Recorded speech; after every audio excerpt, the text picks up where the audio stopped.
inspirasi, euforia, Islami, semuanya linki.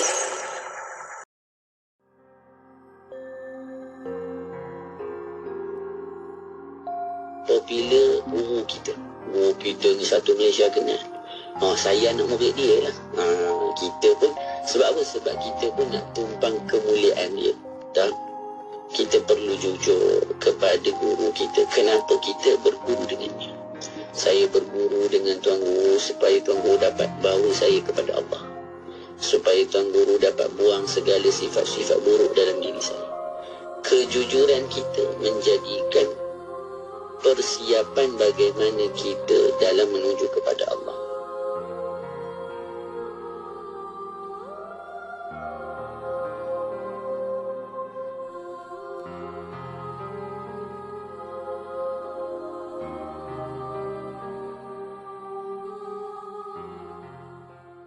Timbangan amal baiknya. فهو في عيشة راضية. Maka dia berada dalam kehidupan yang senang lenang. وأما من خفت موازينه.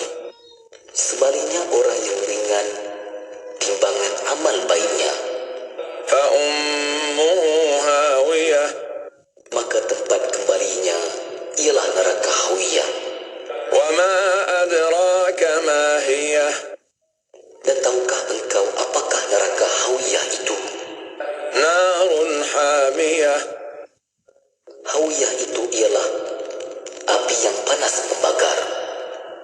Allahumma afini fi badani, Allahumma afini fi sam'i, Allahumma afini fi basari.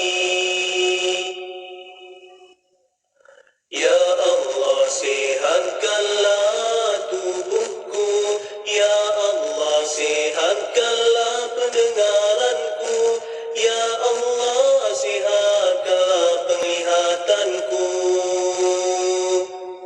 Tidak kira di mana jua, kami sentiasa bersama anda. IKIM, Inspirasi Euforia Islami.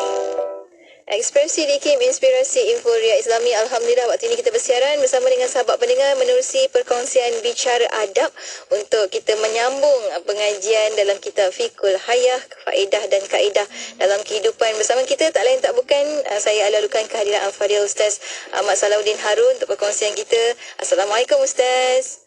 Assalamualaikum warahmatullahi taala wabarakatuh. Masya-Allah, terima kasih banyak Ustaz kerana sudi untuk bersama malam ini. Sekali lagi kita nak menyambung pengajian kita Fiqhul Hayah dan kita nak masuk bab rasa, dan kitab ini adalah tulisan Raja Ahmad Mukhlis, Raja Jamaluddin. Mungkin awalan ini kita mulakan dengan membaca doa majlis taklim. Ustaz, silakan.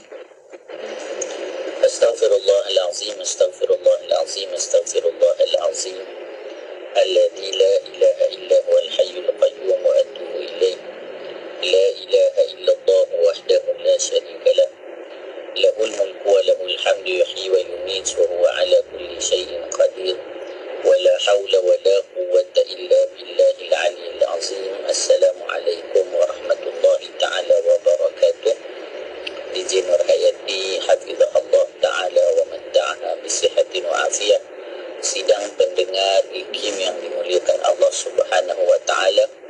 Mari sama-sama kita mulakan pengajian kita pada malam ini dengan membaca doa majlis ta'lim dengan niat mudah-mudahan Allah Subhanahu wa taala merahmati majlis kita pada malam ini. Allah Subhanahu wa taala berkati majlis kita. Allah berikan kepada kita kefahaman dengan kefahaman yang benar sehingga kita dapat mengambil manfaat padanya, dan Allah mengembalikan ilmu itu kepada kita waktu kita memerlukannya. Allahumma amin ya rabbal alamin. Bismillahirrahmanirrahim. Allahumma inna nuqaddimu ilaika baina aydina kulli nafasin wa lamhatin wa lahzatin wa khatratin wa tarfatin yatrifu biha ahlus samawati wa ahlul ard wa kullu shay'in huwa kainun fi ilmik aw qad kan nuqaddimu ilaika baina aydina dhalika kulli. Allahumma rabbana atina min ladunka rahmatan wa 'allimna min ladunka ilma. Subhanaka la ilma lana illa ma 'allamtana innaka antal alimul hakim. Bismillahirrahmanirrahim. الرحيم نوينا التعلم والتعليم والتذكر والتذكير والنفع والانتفاع والإفادة والاستفادة والحث على التمسك بكتاب الله العزيز وسنة رسوله والدعاء إلى الهدى والدلالة على الخير ابتغاء وجه الله تعالى ورضائه وقربه وثوابه سبحانه.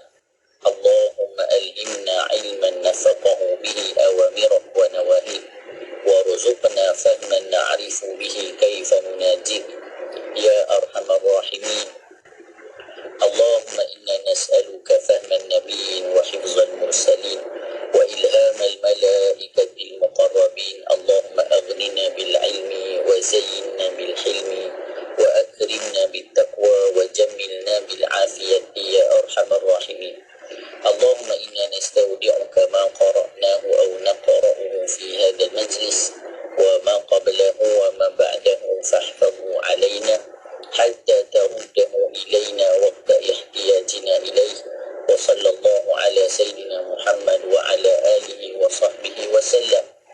بسم الله الرحمن الرحيم. رب اشرح لي صدري ويسر لي أمري واحلل عقدة من لساني يفقه قولي وسدد ألسنتنا واهد قلوبنا وافعل كذلك بأحبابنا أبدا وارزقنا كمال فتوح العارفين والفقه في الدارين مع كمال الإخلاص والصدق واليقين والعافية والغنى والنصر والحفظ والنفع والانتفاع وخيرات الدارين وعلوم الأولين والآخرين. وصلى الله على سيدنا محمد وعلى آله وصحبه وسلم والحمد لله رب العالمين. الحمد لله والصلاة والسلام على سيدنا رسول الله وعلى آله وصحبه ومن والاه. Amma ba'd. Alhamdulillah, puji dan syukur kita panjatkan kehadrat Allah Subhanahu wa taala dengan izin daripada Allah, dengan inayah daripada Allah, kesempatan, waktu dan masa, kelapangan, kesihatan yang Allah Subhanahu wa taala kurniakan, yang merupakan nikmat-nikmat yang perlu sentiasa kita syukuri Allah berikan kepada kita, sehingga pada malam ini kita dapat bersama-sama lagi menyambung pengajian kita di dalam sebuah kitab yang dinamakan sebagai Fiqhul Hayat. Fiqh ini maksudnya faham. Maksud fiqh adalah faham, membawa makna, memahami makna kehidupan. Kerana kita kena sedari dunia ini adalah tempat bercucuk tanam untuk menuju negeri akhirat. Segala yang kita lakukan adalah supaya kita mendapat hasilnya nanti di akhirat. Maka kita perlu ingat kehidupan yang kekal abadi bukan di dunia, tetapi adalah di akhirat. Bahkan kalaulah kita nisbahkan kehidupan di dunia sangat sebentar, disebutkan sehari di akhirat itu seumpamanya 1000 tahun di dunia, maka sebenarnya kalau kita timbang dengan umur yang Allah berikan pada kita di dunia, tak sampai sehari pun untuk keberadaan di akhirat. Maka satu perkara yang merugikan kalaulah orang dia menjual akhiratnya untuk mendapat kesenangan dunia yang sifatnya hanya sementara.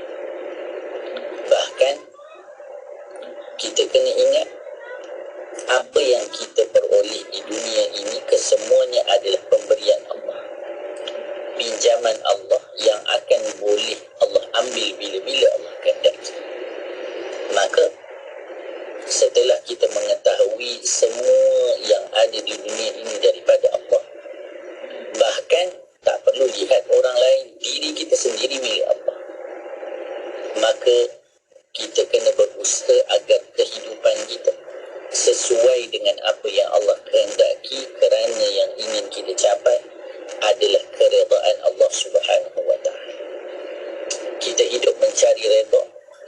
Kerana dengan keredaan itulah nanti kita akan dapat apa yang dijanjikan oleh Allah Subhanahu wa taala.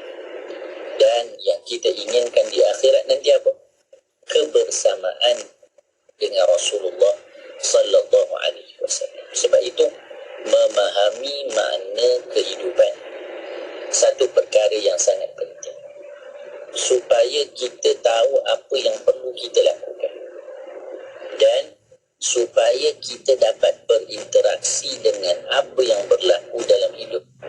Kita dapat berinteraksi dengan cara yang benar, dengan cara yang diinginkan oleh Allah Subhanahu wa taala, supaya kehidupan kita dalam panduan Allah. Kita nak dalam hidup kita Allah lah yang bantu kita daripada menjauhi maksiat.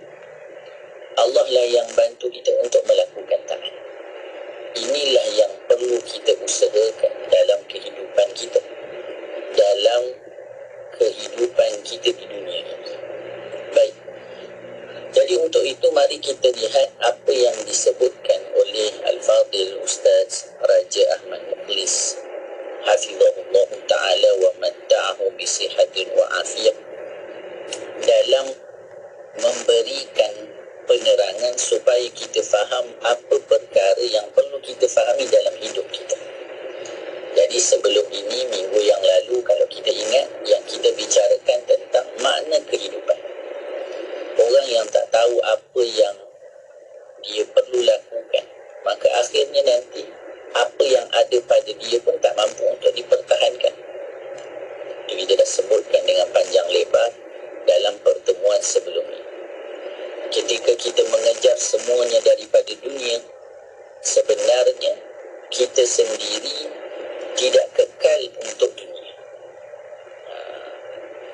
Ketika kita mengejar yang kekal untuk kita, kita tak kekal untuknya. Ketika kita lahir, kita tak bawa apa-apa. Tetapi bila kita meninggal, nak bawa semua yang ada di dunia. Maka ketika kita melihat satu persatu tentang perkara ini, sedarlah kita telah terlupa daripada mana kita datang dan kepada siapa kita akan kembali. Maka sebab itu bila kita sebut inna lillahi wa inna ilaihi raji'un, untuk ingatkan kepada kita seseorang itu milik Allah dan akan dikembali kepada Allah Subhanahu wa taala. Persoalannya bagaimana seseorang itu ingin keadaannya ketika kembali kepada Allah. Adakah dalam ridha atau dalam kemurkaan? Adakah dalam taat atau dalam maksiat? Maka inilah yang perlu kita lakukan dan kita usahakan supaya kehidupan kita sentiasa dalam keredaan Allah Subhanahu wa taala. Maka pada bab kali ini penulis membawakan tentang satu bab yang diberi tajuk dengan rasa. Jadi kita ni di General Hayati semua ada rasa. Dan rasa itu pelbagai. Tak ada orang yang hanya ada satu rasa. Bahkan orang takkan boleh hidup dengan satu rasa dalam hidup. Oh, saya Ustaz kalau boleh nak hidup saya gembira je. Taklah. Saya Ustaz sedih je sepanjang hidup. Takkan tak ada langsung gembira. Tak ada Ustaz. Takkan begitu kehidupan. Maka setiap rasa itu pula ada tujuan-tujuan tertentu. Ada orang dia itu Allah kurniakan selalu gembira. Namun adakah kegembiraan sahaja yang menjadikan dirinya bahagia? Itu persoalannya. Bahagia satu perkara yang lain. Kita pernah sebut dulu apa makna bahagia. Kan? Apa makna bahagia? Adakah orang bila dia gembira, dia bahagia? Bila dia sedih, tak bahagia? Adakah orang rumah besar dia bahagia? Orang rumah yang kecil tak bahagia? Adakah orang yang sihat bahagia? Orang yang sakit tak bahagia? Tak. Maka Syekh Yusuf Bakhur Al-Hasani hafizahullah ta'ala beliau sebutkan ainus sa'adati ar-ridha bil mahmud. Apa dia? Hakikat bahagia adalah ridha dengan kekasih. Ini yang selalu kita ulang dalam pengajian-pengajian kita. Memahami apakah makna bahagia. Hakikat bahagia adalah orang ridha dengan kekasih. Ketika kita diberikan pelbagai rasa dan rasa itu datang dari Allah, kita mendepaninya dengan mengetahui ia datang daripada Allah. Kita ridha pada maka bahagia kita. Maka dalam sedih kita bahagia, dalam gembira kita bahagia, dalam susah kita bahagia, dalam senang kita bahagia. Ada orang dia duduk rumah besar tak boleh tidur. Kucing langgar dinding rumah dia, tingkap rumah dia, alarm berbunyi, tak boleh tidur malam dia, takut orang masuk rumah. Ada orang tak ada rumah pun, tidur pun tepi jalan. Tidurnya sampai ke pagi, tak sedar-sedar. Nyamuk pun tak rasa, kucing berak pun tak bau, tapi berterusan tidur. Macam sedap pula lagi tidur tepi jalan daripada kat rumah. Kenapa? Kerana bagaimana dia mendepani rasa-rasa dan keadaan-keadaan yang Allah letakkan pada dirinya. Maka bahagia itu, kalaulah kita minta sesuatu, kena minta dari pemiliknya. Kita nak beli ke, nak apa-apa, mintalah daripada pemiliknya. Barulah akan diberikan. Itu memang lumrah kehidupan. Maka disebutkan, mintalah bahagia dari pemiliknya, bukan pada orang lain. Ni kita pergi teaser sikit di bab yang lain. Penulis sebut apa? Orang yang kahwin contohnya, ataupun belum kahwin lagi, dia kata, Ustaz, saya kalau kahwin dengan dia, saya rasa bahagialah hidup saya. Kalau saya dapat dia memang perempuan Melayu terakhir. Tak apa perempuan kata, Ustaz, saya kalau kahwin dengan dia, Ustaz, saya rasa saya lah perempuan yang paling betul. Bahagianya saya kalau dapat kahwin dengan dia. Maka disebut nanti dalam buku, ketika seseorang merasakan orang lain itu dapat membahagiakannya, maka ketahuilah orang itu tidak mampu membahagiakan dirinya sendiri. Bagaimana nak bahagiakan orang lain? Kan? Kalau bahagiakan diri sendiri pun kita tak mampu, bagaimana kita nak bahagiakan orang lain? Maka bahagia itu dari Allah, mintalah daripada. Kalau bahagia itu hanya dengan bila kita bersama seseorang, macam mana orang yang tak kahwin? Tak ada kebahagiaan untuk dia. Bahagia itu daripada Allah, dan semua orang akan mendapatinya bila dia mendepani segala yang Allah berikan pada dengan cara yang benar. Antaranya apa? Antaranya rasa. Baik. Disebutkan apa? Manusia itu tersiksa dengan perasaan sendiri apabila dia meraihkan atau mempertahankan setiap perasaan yang bukan kerana Allah. Itu poin yang paling besar. Kerana kita mempertahankan sesuatu bukan kerana Allah, maka kita akan rasa tersiksa. Nanti dalam bab ni lagi, dalam buku ni banyak quote-quote yang sangat menarik. Contohnya disebut, bilakah permulaan kita akan rasa kecewa dalam hidup kita? Bila kita akan mula rasa kecewa? Bila kita akan mula rasa kehilangan? Bila kita akan mula rasa sedih, sengsara? Bila semua ini akan berlaku? Bila kita rasa? Di Junaidi ada jawapan tak? Allah Alam, saya tak tahu. Maka kata penulis, apabila dalam diri kita sudah ada rasa memiliki, itulah permulaan kehilangan. Itulah permulaan kesengsaraan. Itulah permulaan segala-galanya. Bila kita merasakan ada sahaja dalam dunia ini yang milik kita, maka bersiap sedia untuk kehilangan. Bersiap sedia untuk mendepani kesedihan, ketiadaan, kerosakan. Kerana apa? Kerana kita sudah rasa ia milik kita. Orang yang tak milik apa-apa akan rasa hilang ke? Takkanlah. Kan? Apa yang nak dihilang bukan dia punya. Kita kalau tengok rumah, kita tengok orang aksiden, paling tinggi simpati akan ada pada kita. Menangis ke tak? Tapi kita Allah kesiannya, ya, semoga Allah ganti yang lebih baik. Tapi kalau kita punya kereta kena langgar, yang kita keluar, you tak nampak ke? Allah marah. Orang depan tu tak nampak ke? Kereta punya besar ni pun you tak boleh nampak. Pompang. Sebab apa? Sebab kita rasa kereta kita. Maka permulaan rasa memiliki, permulaan kepada segala titik permulaan bagi kekecewaan, kehilangan dan sebagainya. Itu nanti dalam bab yang lain akan diutarakan. Jadi bila kita mempertahankan sesuatu bukan kerana Allah, maka kita akan tersiksa dengan perasaan kita sendiri. Maka tengok, memang kita ada perasaan. Apa kata beliau ataupun kata Al-Fadhil Ustaz Raja Ahmad Muflis hafizahullah ta'ala wa matta'ahu bisihatin wa afiyah. Kata beliau, memang kita ada perasaan, tetapi tahukah kita bahawa perasaan juga termasuk ujian Allah Subhanahu wa ta'ala. Buktinya apa? Dalam Al-Quran Allah sebut, وَلَنَبْلُوَنَّكُمْ بِشَيْءٍ مِّنَ الْخَوْفِ وَالْجُوعِ وَنَقْصٍ مِّنَ الْأَمْوَالِ وَالْأَنفُسِ وَالثَّمَرَاتِ وَبَشِّرِ الصَّابِرِينَ. Demi sesungguhnya kami menguji kamu dengan sedikit perasaan takut. Kan rasa takut.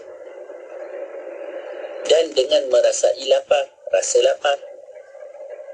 Dan dengan berlakunya kekurangan dari harta, benda dan jiwa serta hasil tanam.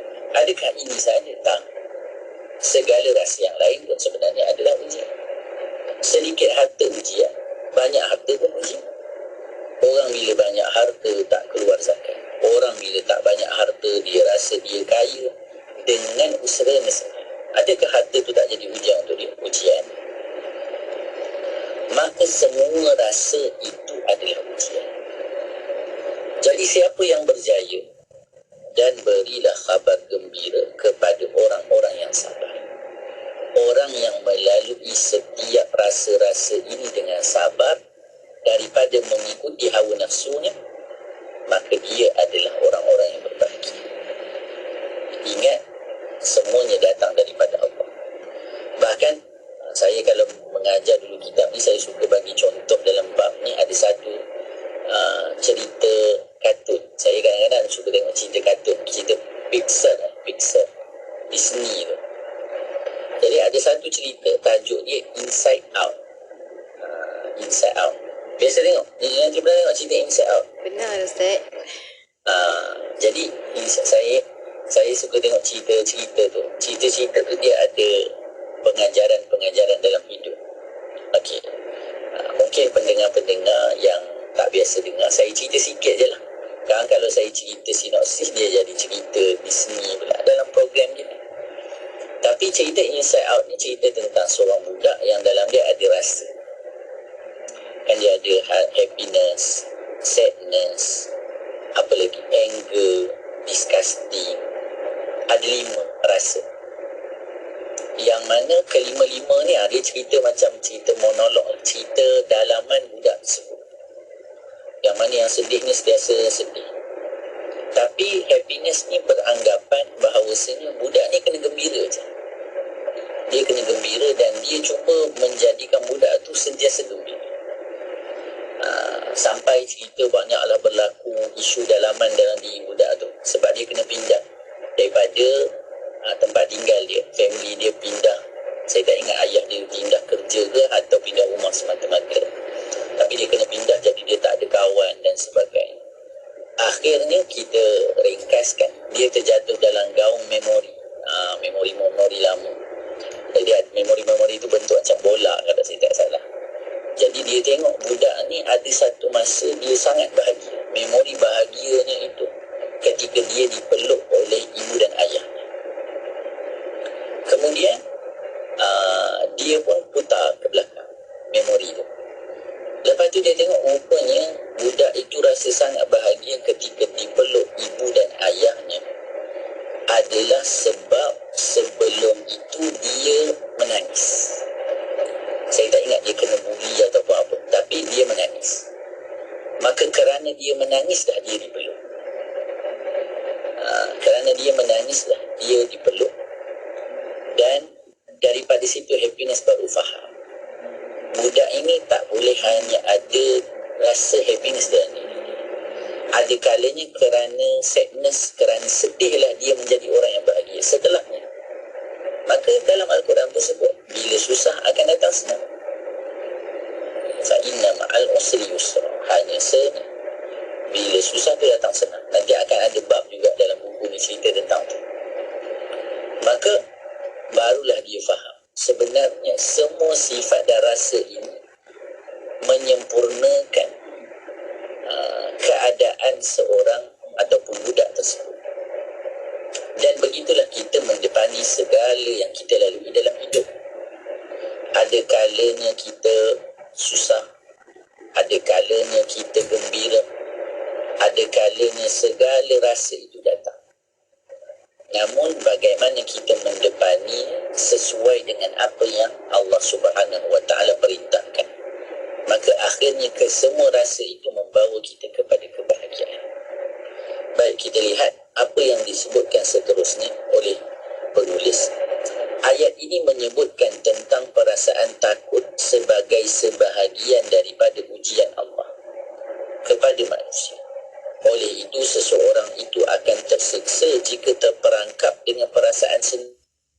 Oleh itu, seseorang itu akan tersiksa jika terperangkap dengan perasaan sendiri tanpa menzahirkan kehambaan kepada Allah. Sepatutnya, bila dia didatangi rasa takut, yang dilakukan adalah mengingati Allah. Tapi kalaulah dia merasa takut kerana keadaan diri, maka dia akan tersiksa. Orang rasa macam-macam dalam hidup ni. Kenapa? Kerana selalunya lupa Allah.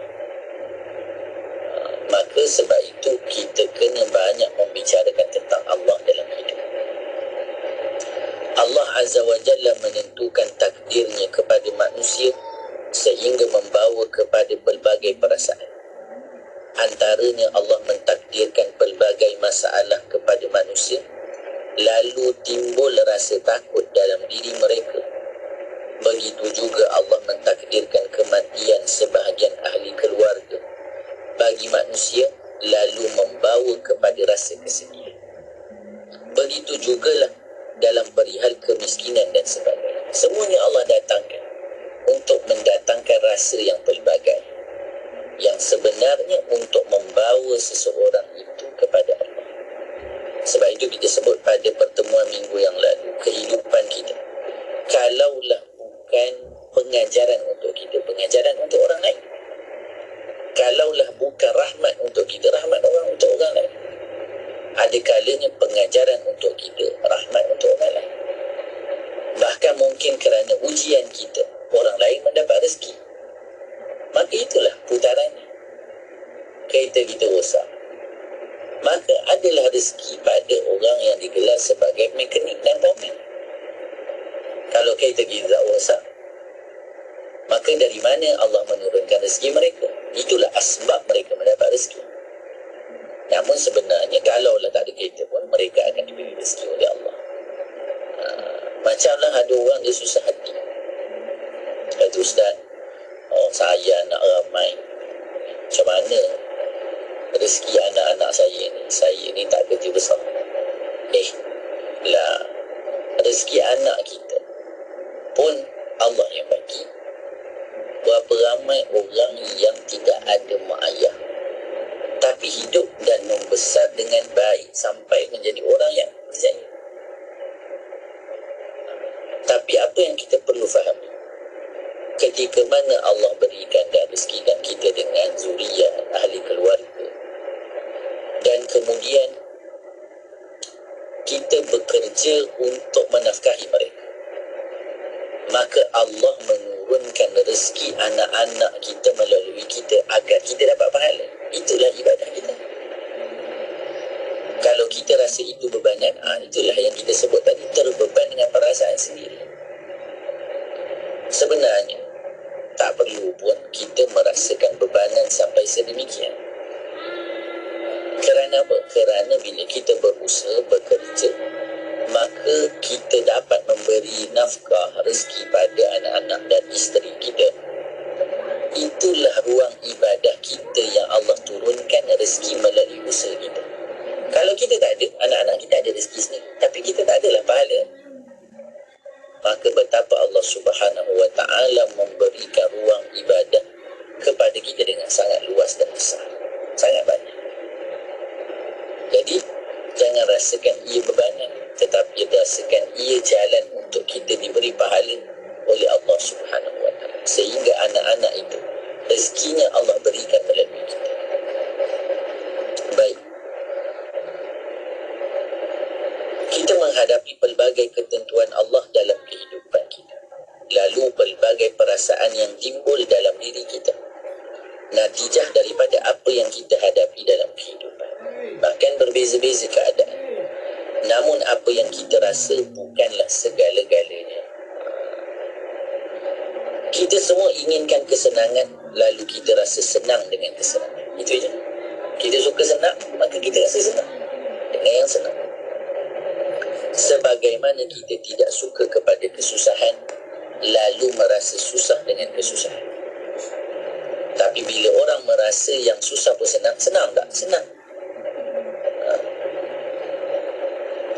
Namun susah dan senang, suka dan duka, itu semua adalah sebahagian daripada ujian dalam kehidupan. Itulah resam. Ada susah, ada senang. Cuma kita boleh, sebelum kita rehat, mungkin kita boleh buat satu persoalan. Okay? Sesuatu yang membawa kepada senang, maka dia susah ke senang? Kita melakukan, ataupun suatu perkara yang susah, ataupun perkara yang kita sebut susahlah, tetapi membawa kepada susah itu senang, maka yang kita lalui itu susah ke senang? Susah, Ustaz. Susah. Tapi dia membawa kepada senang, ataupun satu ujian yang membawa kepada nikmat. Itu ujian ke nikmat? Oh, nikmat, Ustaz. Dia nikmat sebenarnya. Dia nikmat dalam ujian tu. Nikmat dalam ujian. Oh, tu jawapan lagi hebat tu. Nikmat dia ujian.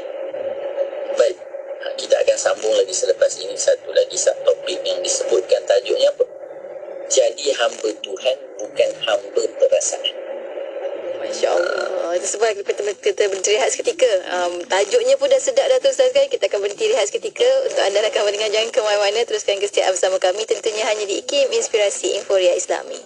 Berminat untuk menjadi peguam syar'i atau pegawai syariah di Pusat Undang-Undang Harun M. Hashim, kami menawarkan program Pasca Siswa Zadaish dan DSLP yang merupakan syarat lantikan perkhidmatan pegawai syariah dan peguam syar'i. Program ini merangkumi ilmu serta kemahiran bagi melahirkan pakar yang akan mengamal dan melaksanakan pentadbiran undang-undang syariah di Malaysia. Hubungi kami di 03-6421-4273 atau layari www.lawcenter.iium.edu.my.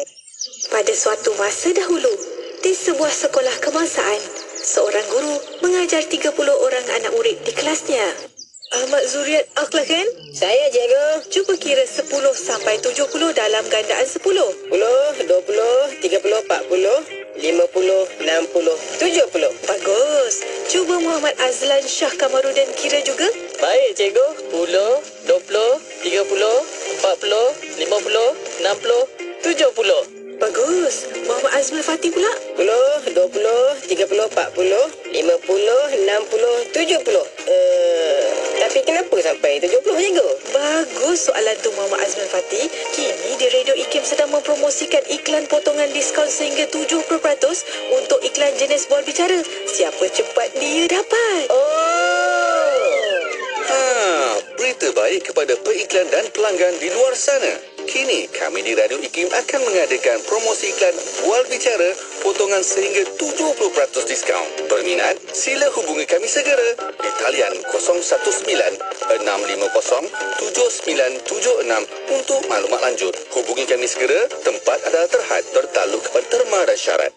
Siti, kamu ni kejap solat, kejap tak. Jangan buat main-main, Siti. Sibuk, Mak. Masa terhad sikit. masjid. Manakah nak rehat untuk makan lagi? Nak cuci makeup sebelum solat lagi? Dah tahu masa tu terhad. Carilah sesuatu yang memudahkan. Kamu tengok Sisa tu. Sempat aja dia nak bersih dan tanggalkan makeup sebelum wuduk. Dia pakai hot set kosmetik Nuraisa, Mak. Nuraisa kosmetik mesra wuduk tu. Habis tu, kenapa kamu tak pakai hot set kosmetik Nuraisa juga? Nuraisa kan kosmetik mesra wuduk. Ayo kita lipat gandakanlah rezeki kita dengan menyumbang seikhlas yang mungkin kepada pembinaan Masjid Kampung Sungai Pusu Gombak Selangor di laman sesawang masjidsungaipusu.com atau terus ke akaun Bank Islam Jawatan Kuasa Pembinaan Masjid Yusof 1416-20110-00520. Jom berwakaf. Kota Kinabalu 93.9. Ekspresi Dikim Inspirasi Inforia Islami menerusi bicara adab. Kita teruskan lagi perkongsian kita bersama dengan Fadil Ustaz Salahuddin Harun. Perkongsian hari ini berkenaan dengan rasa yang kita ambil daripada buku Fiqhul Hayah, Faedah dan Kaedah dalam Kehidupan, hasil tulisan Ustaz Raja Ahmad Mukhlis Raja Jamaluddin. Kita sambung pengajian kita dari Ustaz, silakan. Terima kasih diucapkan kepada Encik Nur Hayati, sidang pendengar IKIM yang dimuliakan Allah Subhanahu wa ta'ala. Tadi kita sebutkan sesuatu yang membawa kepada senang sebenarnya adalah senang walaupun susah. Bahkan ianya akan kita rasakan sebagai satu nikmat. Dalam susah itu jadi perkara yang nikmat. Rasa seronok, rasa bahagia, kerana natijah yang di akhir yang akan diperoleh. Bahkan sesuatu kenikmatan yang kita rasakan pada orang lain rasanya susah, bila kita mengetahui hakikatnya, maka kita tak akan rasakan ianya satu susah dan tak akan tertipu dengan kenikmatan yang bersifat sementara. Ataupun kita cakap, ataupun untuk faham dalam perkara ini, kita sebutkan adalah berkaitan, contohnya saya selalu bawa satu kisah. Contohnya begini. Dulu saya selalu pakai slipper daripada Mekah tu, slipper bentuk dam, hitam kuning, hitam putih, hitam hijau tu. Tapi slipper tu dia lubang. Slipper tu 10 riyal. Kemudian bila pijak, air masuk dalam slipper tu. Tapi kita rasa biasa, kita dah suka pakai dan sebagainya. Namun sampai satu ketika,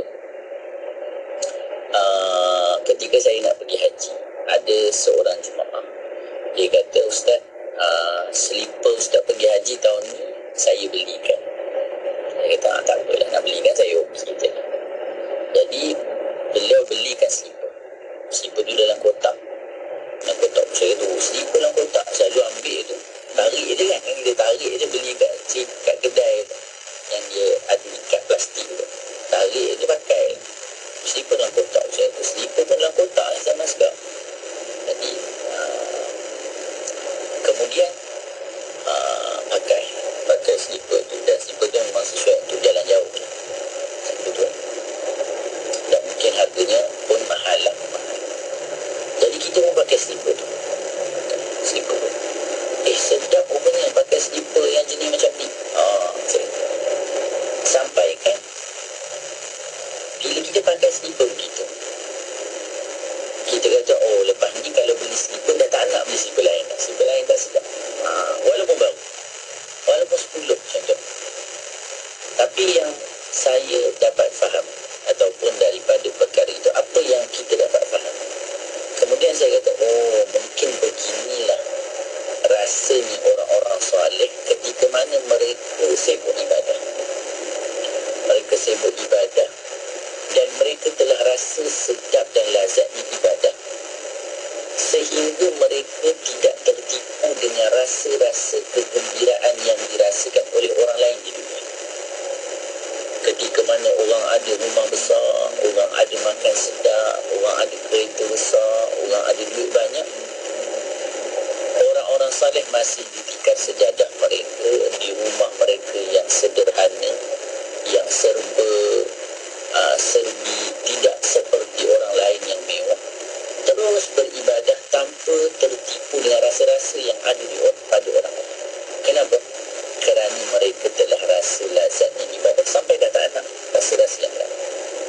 Maka saya memahami dalam perkara itu daripada pakai stiker.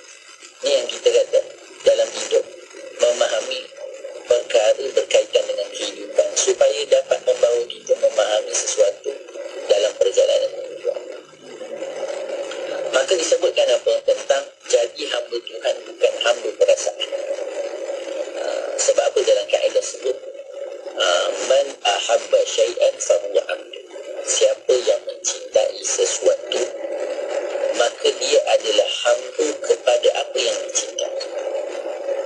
Kalau kita ikut perasaan, maka kita akan menjadi apa, ataupun istilah menjadi hamba pada perasaan.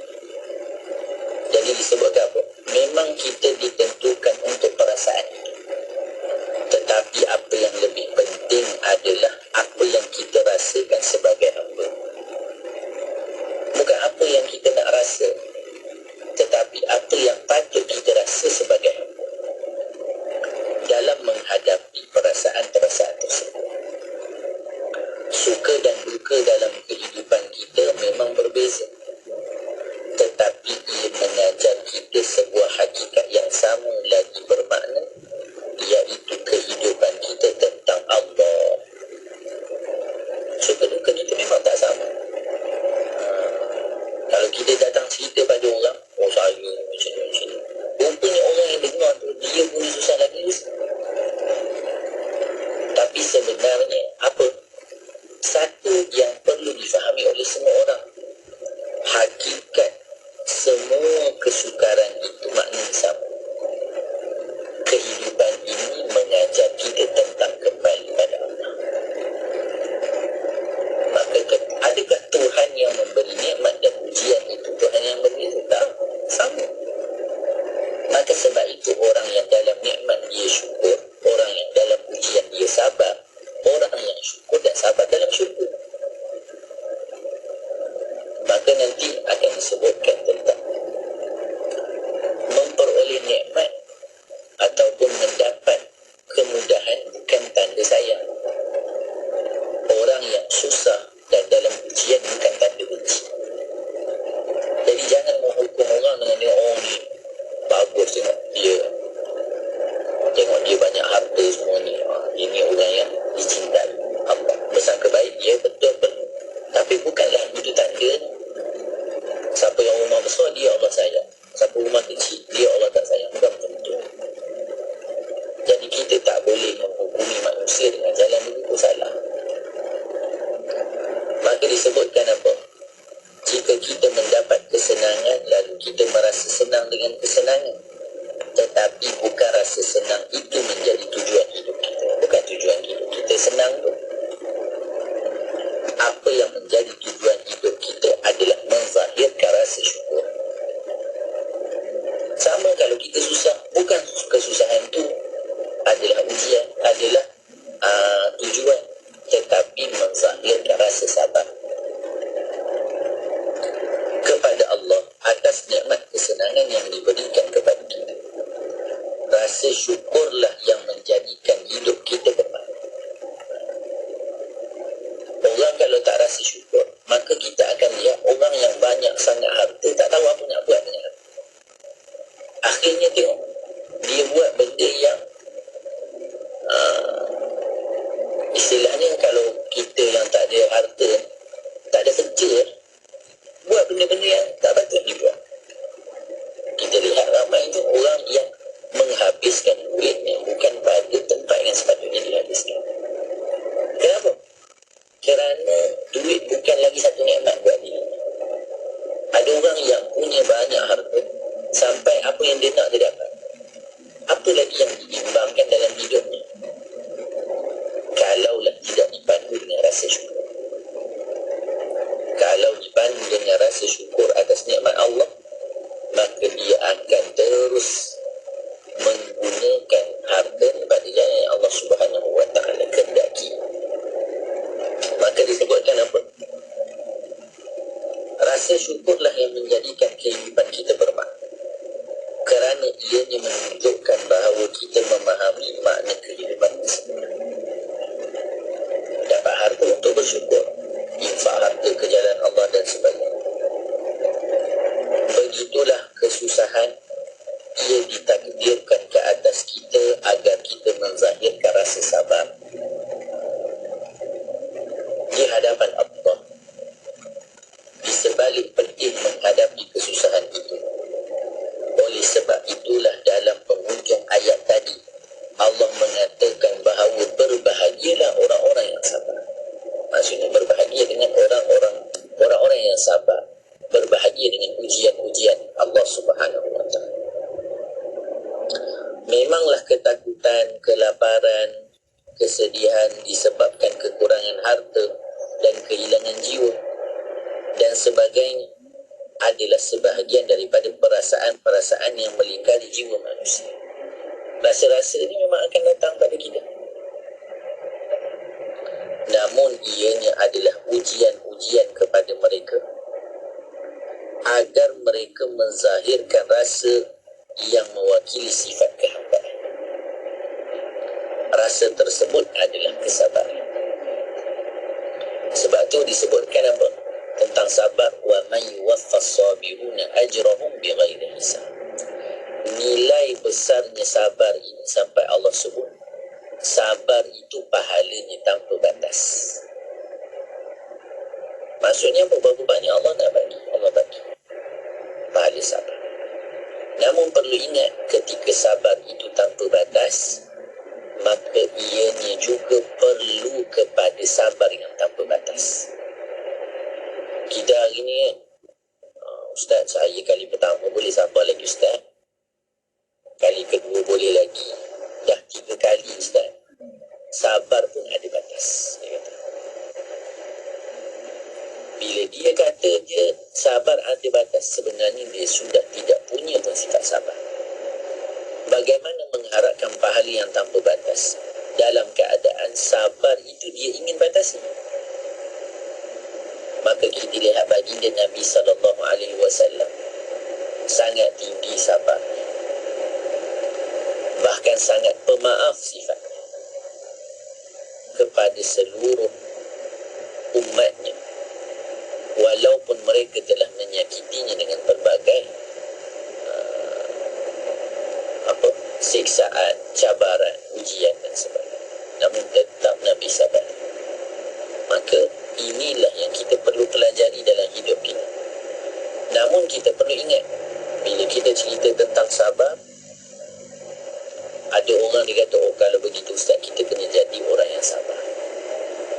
Maka mungkin lepas habis pengajian kita malam ni, esok semua orang pergi ke mana?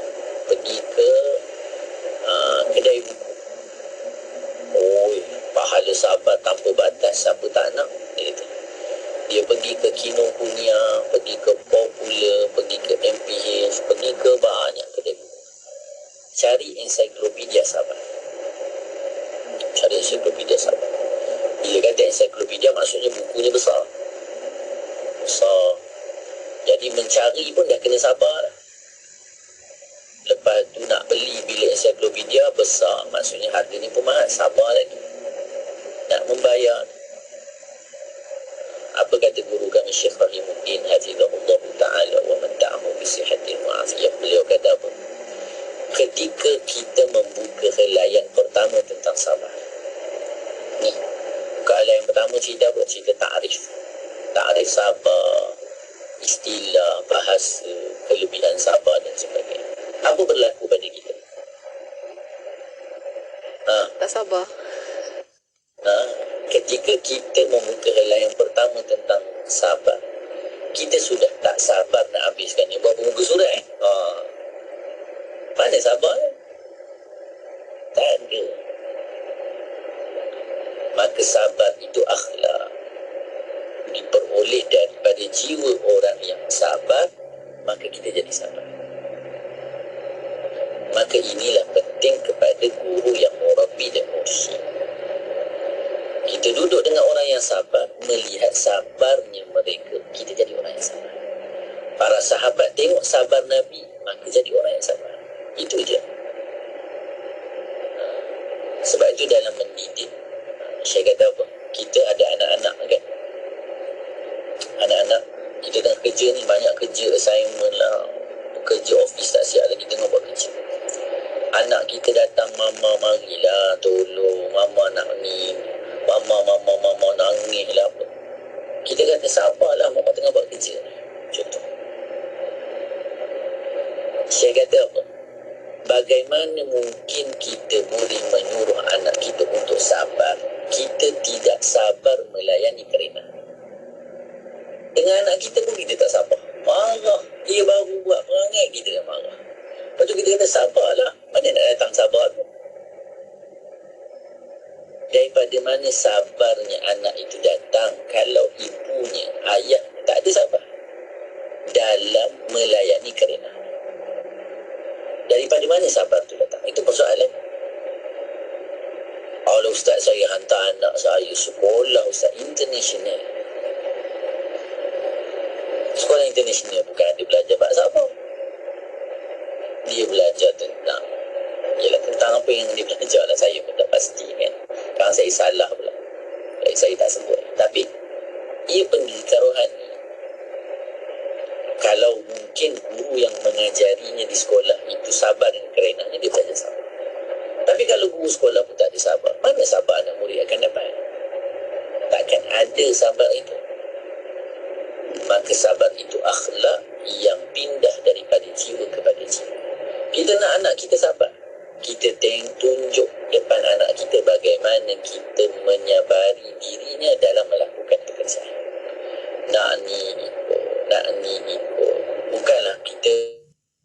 Bukanlah pula anak kita tu nak jadi toke pula, kita kena ikut sahaja tak. Tapi cara kita mendapat dengan bagaimana kita didik, bagaimana kita cakap. Bukan kita yang bentak-bentak. Sabarlah. Macam tu kan. Lalu kita, kalau time naik chef kita tu, singa lah. Tak kira lah kat depan orang, bukan main pijak semut tak mati ke.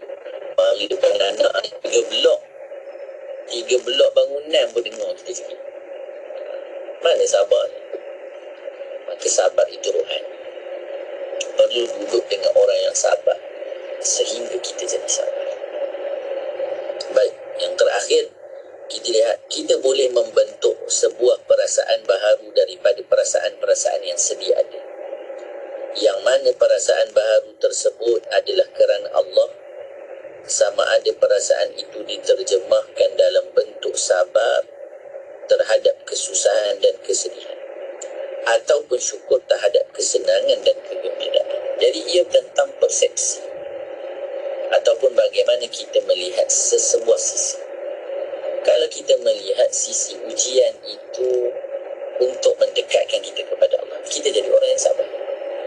Tapi kalau kita melihat ujian itu dari sisi hawa nafsu, maka kita akan berbeza keadaannya. Bahkan rasa yang lebih tinggi daripada itu adalah rasa ridha dengan setiap ketentuan Allah, kerana dialah Tuhan yang memiliki kita dan berhak secara mutlak ke atas kita. Bukan lagi kita hanya sabar. Kalau sabar ni hati tu tak tenteram. Tapi bila ridha, tak ada apa-apa. Sama je. Ketika dapat ataupun tak dapat, tak ada apa-apa. Ridha je dah. Allah dah kata kita lah. Apa yang kita nak katakan lagi?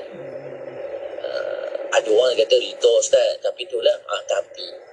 Nanti kita bahas tapi ni. Ada orang dia suka minta nasihat. Dia suka cakap, okey, tapi tu lah, tapi tu dah. Apa yang tapi? Tak ada tapi. Nak bila redha tu tak ada tapi. Tapi kita ni banyak tapi. Tapi. Jadi, nanti kita akan masuk dalam bab seterusnya. Ataupun masih dalam bab rasa. Penulis bawa kepada kita bagaimana nak bentuk sabar. Walaupun kita kata betul, sabar itu jalannya paling cepat adalah dengan guru. Paling cepat dengan guru. Nanti kita akan duduk dengan guru. Guru marah kita, guru suruh kita buat itu ini. Kita punya, apa yang kita boleh buat? Tak, itu je. tanpa boleh memberikan sebarang apa, tak boleh bantah. Dan akhirnya dengan perintah-perintah itu kita dapat membentuk sabar. Tapi ada juga dalam kaedah dibawakan bagaimana sabar itu boleh dibentuk dalam diri kita. Nanti insya-Allah kita akan sambung dalam pertemuan yang akan datang. Masya Allah, itu yang sangat-sangat nanti-nantikan. Jadi anda akan nantikan minggu depan sambungannya bagaimana nak membentuk sabar itu sendiri, insya-Allah. Apapun, terima kasih banyak Ustaz untuk perkongsian pada hari ini ilmunya. Sampai kita bertemu lagi minggu hadapan, insya-Allah Ustaz. Assalamualaikum. Waalaikumsalam warahmatullahi taala wabarakatuh. Dan untuk anda sahabat pendengar, teruskan kesetiaan bersama kami tentunya hanya di IKIM Inspirasi Inforia Islami. Di saat Tuhan titipkan rasa cinta, seringkali ku dikaburi janji manusia. Aku terleka mengejar cinta. Aku terlupa memberi cinta.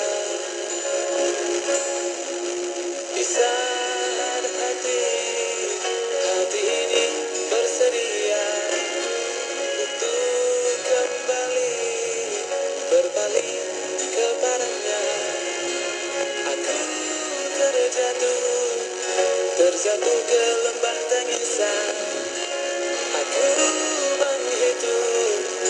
menghitung dosaku bagai tiada harapan.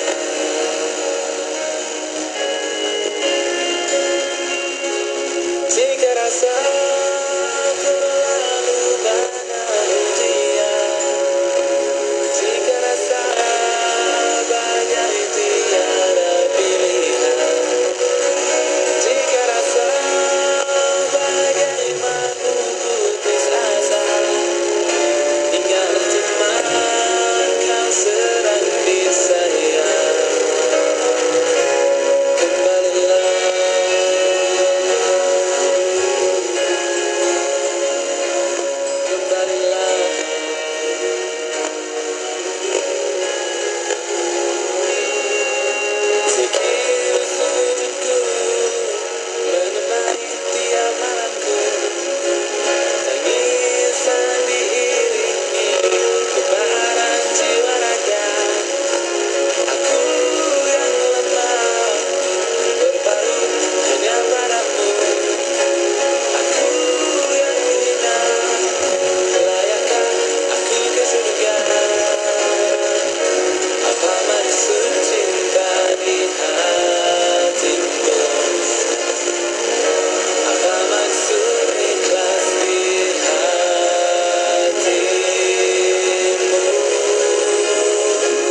Jika rasa